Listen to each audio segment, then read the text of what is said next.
continuing talking about Mardi Gras, and our friend Carol Kernan is here with Liberty Bakery, a bakery that literally checks every box for us. Your local military family. Yes. It's a legacy business that, you know, you're in that Skinner Dairy building. Yes, Tell everybody where you are and what you have at Liberty, and then we're going to get into the king cake tradition. Well, thank you. First of all, let me say thank you so much. You guys have been such a blessing to us for remembering us.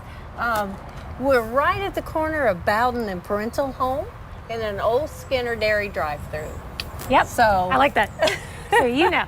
So you guys stay very, very busy, and things change up a lot. I mean, you have your old standard things that people always want to come see you, the cookies and everything. Yes. But let's talk about king cake, this being Mardi Gras, the tradition and the history. What can you tell us? Well, you know, it actually started way back in like 1870. It's truly is a religious. The three colors were for like the three wise men, the baby, you know, they say it could represent baby Jesus. So it truly has a rich religious history. And it's kind of nice how it's made it through the years. Now we've done some other crazy things with it. Do tell. No, but people have.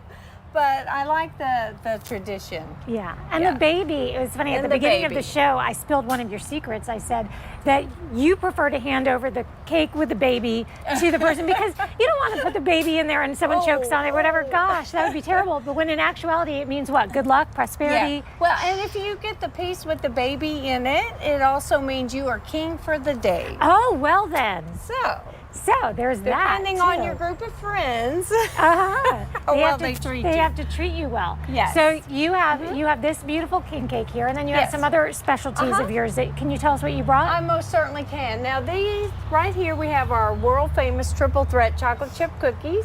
We have brownies. We do two kinds of brownies, walnut and plain. This week we also did banana nut bread. These are macarons. We make our shells at our bakery as well. Wow. And then we change our macaron flavors every week. We have cookies and cream and maple bourbon. And I love the color. Yeah, the color. The and it goes in, yes. And then we've also recently added, I know that you guys mentioned, we could mention it, chicken pot pie to our menu. I'm looking at this, not realizing that's a chicken pot pie. That looks scrumptious. Yes. And as you know, when we've done it on your show before, we make our crust from scratch. I remember. So we use that crust in our chicken pot pie. I remember when your daughter is very. Your daughter came on and made a pie crust, and it was absolutely amazing how skilled she was at it, and how your recipe is just so phenomenal, and how generous you were to actually share that recipe. And here's something else that I found really, really interesting. So is this the traditional version of the king cake? Because I know we just learned at Copeland's they were doing the cheesecake version of it, and I like that the tradition can continue, but it can be made in different ways. Yes.